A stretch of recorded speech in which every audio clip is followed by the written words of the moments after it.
네, 28절부터 시작했는데요. 여기 이제 앞에 있는 내용과 28절 사이에 또 많은 내용이 생략되어 있습니다.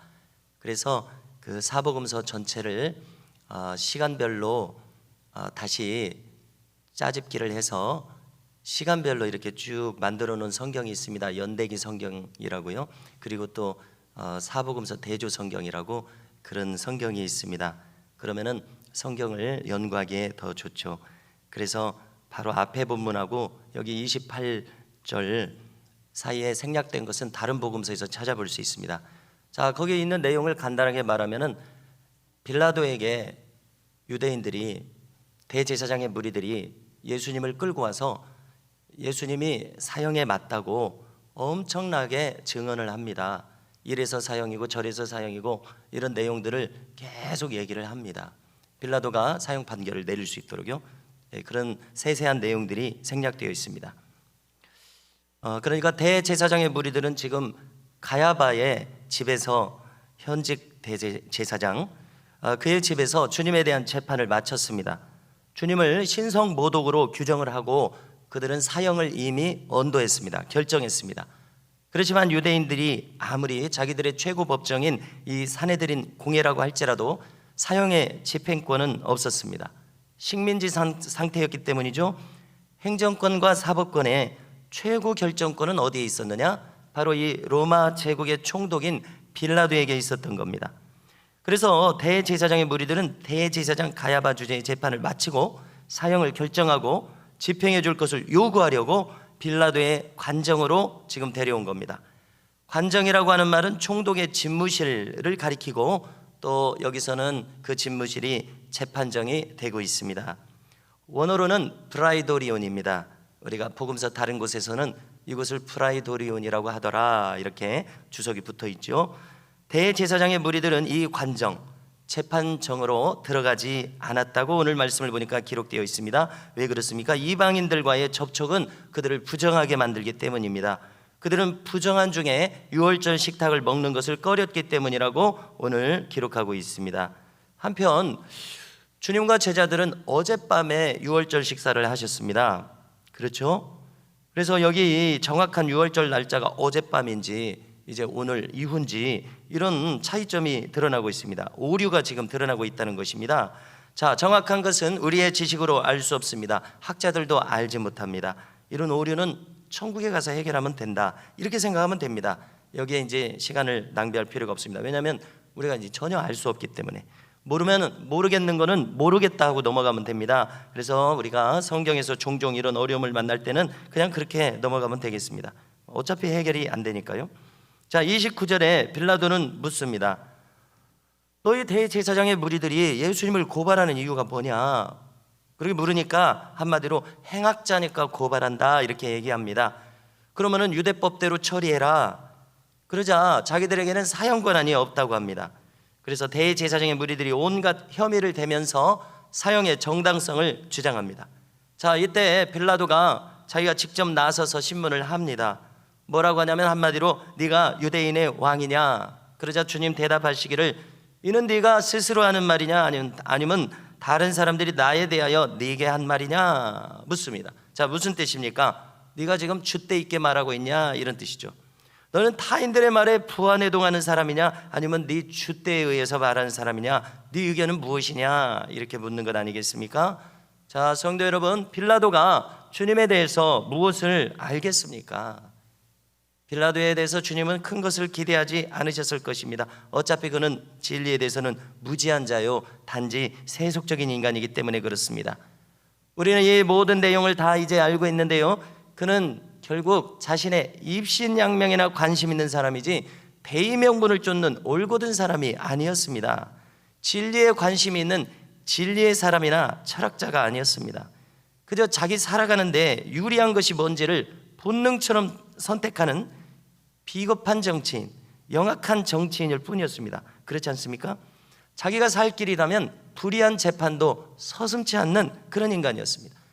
오늘 내용 마지막에 보니까 이 사람은 죄가 없다고 자기도 지금 인정하고 있지 않습니까? 그런데 그에 따라서 판결을 내리지 않았습니다. 시류에 따라서 사람들이 들고 일어나게 생겼으니까 자기 살라고 지금 십자가에 내주고 있습니다. 자, 문제는 주님은 우리에게도 반드시 물으실 것이라는 점입니다. 너의 줏대는 무엇이냐? 자, 마치 여호수아가 출애굽 2세대를 앞에 쫙 두고서 뭐라고 했습니까? 여호수아서 24장 15절을 보니까, 자, 나와 내 집은 여호와를 섬기겠노라. 너희 섬길 자를 오늘 택하라. 주님은 우리에게도 물으실 것입니다. 너는 무엇을 선택하였느냐? 너의 인생 내내. 그래서 심판날 우리는 숨김없이 우리가 살아온 인생에 대해서, 우리의 입장에 대해서 주님 앞에 하나도 남김없이 고하게 될 것입니다. 내가 어떤 사람이었는지, 내가 무엇을 목적을 했는지, 숨길 수 없는 우리의 인생의 보고서가 하나님의 심판대 앞에서 펼쳐집니다. 요약하자면 생명록이 펼쳐져서 내 이름이 거기 기록되어 있는가 드러날 것입니다. 행위록이 펼쳐질 것입니다. 내가 한 것이 낱낱이 거기 기록되어 있습니다. 요즘식으로 하면은 나의 인생 전체가 천국의 비디오에 다 녹화되어서 낱낱이 순식간에 보여질 것입니다. 여러분, 참 무서운 진실입니다. 그러므로 우리는 속히 주님 편에 서기를 결단해야 한다는 사실을 깨닫습니다. 우리는 확고히 주님 편에 서야 될 줄로 믿습니다. 내 인생의 목적과 용도를 분명하게 해야 됩니다. 그렇다면 헛되게 보낼 시간이 없다는 것을 깨닫습니다. 그래서 우리는 진리에 연단된 사람이 돼야 됩니다. 무슨 말입니까? 순식간에 진리를 알아보고 순식간에 진리를 선택하는 사람, 악에 연단된 사람이 아니라 진리를 선택하기에 발이 빠른 사람, 순식간에 본능이 되어서 본능처럼 진리를 선택하는 이런 사람이 되시기를 주님의 이름으로 축복합니다. 그래서 손가락으로 찌르기만 해도 예수님이 튀어나올 그 정도로 우리가 연단이 돼야 되겠습니다. 우리의 체질이 완전히 변화되어 저 수많은 믿음의 선진들처럼 나도 예수님의 생애를 사는 사람이 될 수 있기를 간절히 소망하게 되는 것입니다. 할렐루야. 그래서 올해 표어처럼요, 우리도 예수님의 생애를 삽시다, 그렇게 추구합시다, 그렇게 노력합시다, 그렇게 기도합시다. 이것이 올해의 표어입니다. 이제 빌라도가 정신을 차리고 묻습니다. 35절을 보니까, 자, 한마디로 그의 신문의 요지는 무엇입니까? 자, 그대가 무엇을 하였는가? 한마디로 나에게 이야기하라. 그러자 주님이 36절에서 답하십니다. 내 나라는 이 세상에 속한 것이 아니니라. 만일 내 나라가 이 세상 것이었다면 내 종들이 싸워 나를 유대인에게 넘기지 않았으리라. 무슨 뜻입니까? 우리 눈앞에 보이는 이 지구상의 이 세계가 하나님의 나라였다면 이 나라를 빼앗겨서는 안 되죠. 예수님께서 여기서 잡혀서 십자가에 죽으셔서는 안 되죠. 하나님의 종들, 제자들이 되었든지 간에, 수많은 천군 천사들이 되었든지 간에 여기서 유대인들에게 잡혀서 죽임을 당하지 않으시도록 여기서 주님의 나라가 공고하여지도록 주님이 살도록 그렇게 했을 것이라는 것입니다. 그러니까 주님 말씀은 무슨 뜻입니까? 내 나라는 눈에 보이는 이 나라가 아니니라. 내 나라는 여기에 속한 것이 아니니라. 그래서 마틴 루터는 이것을 정리하기를 두 왕국론이라고 했습니다. 자, 무슨 뜻입니까? 여기 하나님의 왕국이 있습니다. 그런가 하면 이쪽에 사탄의 왕국이 있습니다. 그 가운데 이 세상이 있습니다. 이 피조 세계에는 왕이 지금 따로 없습니다. 그냥 인간들이 살아가고 있는 것입니다. 그렇다면 이 피조 세계에 사는 인간들은 자신이 하나님의 왕국에 속할지, 오늘 찬송처럼요, 사탄의 왕국에 속할지 선택해야 한다는 것입니다. 여러분, 진실은 무엇인가? 단순히 이 세상이 그저 사탄에 속한 사탄의 왕국이 아니라는 것입니다. 이 세상 이꼴 사탄의 나라가 아닙니다. 여러분, 인간은 자신에게 부여된 자유의지를 가지고 자기가 어느 왕국에 속할지를 선택해야 합니다. 그리고 자기가 알고 선택하는 사람이 있는가 하면 자기도 모르게 끌려가서 내가 나중에 끝나고 보니까 선택되어 있는 사람이 있더라는 것입니다. 그러므로 우리는 정신을 차리고 내가 어느 나라에 속할지 확실히 나의 자유의지로 선택해야 함을 깨닫습니다. 여러분들께서는 어느 왕국에 속하기로 선택하셨습니까? 인간은 누구나 진실을 깨달아야 합니다. 진실에 직면해야 합니다. 그러면 반드시 그가 진실을 알게 된다면 반드시 그는 어디를 택할 것입니까? 천국을 택할 것입니다. 진실을 안다면요, 영생을 택할 것입니다. 진실을 안다면 그가 어떤 사람이 지옥을 택하겠습니까? 어떤 사람이 영벌을 택하겠습니까? 여러분, 잊지 말아야 할 것입니다. 우리는 이 세상에서 100년도 채 되지 않은 짧은 생을 찰나처럼 살아갈 뿐입니다. 진짜는 저 영원한 시간입니다. 그래서 정말 참 지혜가 있는 사람은 무엇을 기준으로 삼습니까? 저 영원한 시간을 내가 어떻게 살 것인가, 이것이 기준입니다. 그가 판단하는 기준입니다. 자, 일전에 우리가 한 달쯤 전에